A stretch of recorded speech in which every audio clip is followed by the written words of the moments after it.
जिस गाड़ी में सपा का झंडा, समझो होगा उसमें कोई सपा का गुंडा अवैध वसूली करता था। लोग उत्तर प्रदेश के नौजवान को देखना पसंद नहीं करते थे कि युवा के हितों के साथ अगर किसी ने खिलवाड़ किया तो उसके लिए जेल होगी और बाप दादों की कमाई को भी जब्त करके गरीबों में बांटने का काम कर देंगे। कानून व्यवस्था तहस-नहस हो चुकी थी, रोज दंगे। नौकरी का विज्ञापन निकलते ही भतीजा और चाचा की जोड़ी वसूली के लिए निकल पड़ती थी। वसूली के लिए ओम प्रकाश राजभर जी कह रहे थे कि समाजवादी पार्टी की जब सरकार थी प्रदेश में अराजकता थी, गुंडागिर्दी थी, युवाओं के नाम पर आने वाली नौकरी इससे पहले की योग्यता के आधार पर किसी को नहीं मिलती थी। नौकरी का विज्ञापन निकलते ही भतीजा और चाचा की जोड़ी वसूली के लिए निकल पड़ती थी। वसूली के लिए भाई भतीजेवाद का बोलबाला नौकरियों में होता था। भाई भतीजेवाद के नाम पे डकैती पड़ती थी युवा के हक पर। पैसे दे बगैर किसी को नौकरी नहीं मिल पाती थी और युवा योग्यता के बावजूद अपने आप को ठगा हुआ महसूस करता था।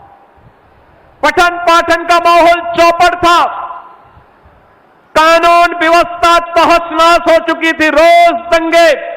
कभी सहारनपुर में दंगे, कभी मुजफ्फरनगर में दंगे, कभी मेरठ में दंगे, कभी मुरादाबाद में दंगे, कभी हापुड़ में दंगे, कभी अलीगढ़ में दंगे, कभी एटा में दंगे, कभी मथुरा में दंगे, कभी लखनऊ में, कभी कानपुर में, कभी प्रयागराज में।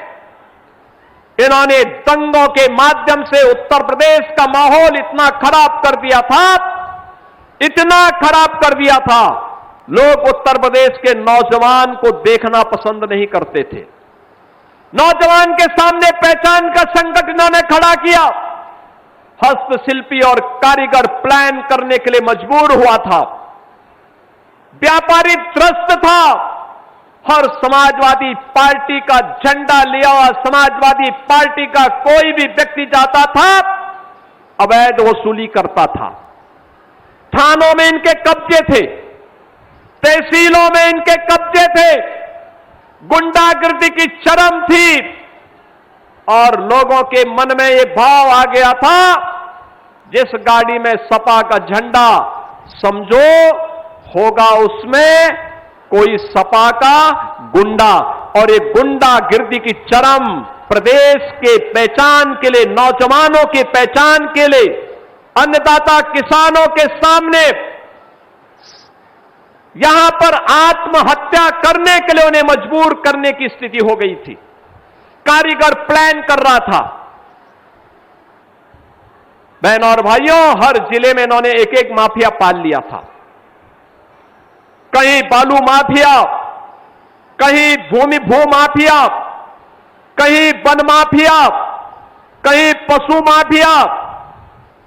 ये माफिया हर जिले में, पेशेवर माफिया। आप देखते होंगे इनके इतिहास को।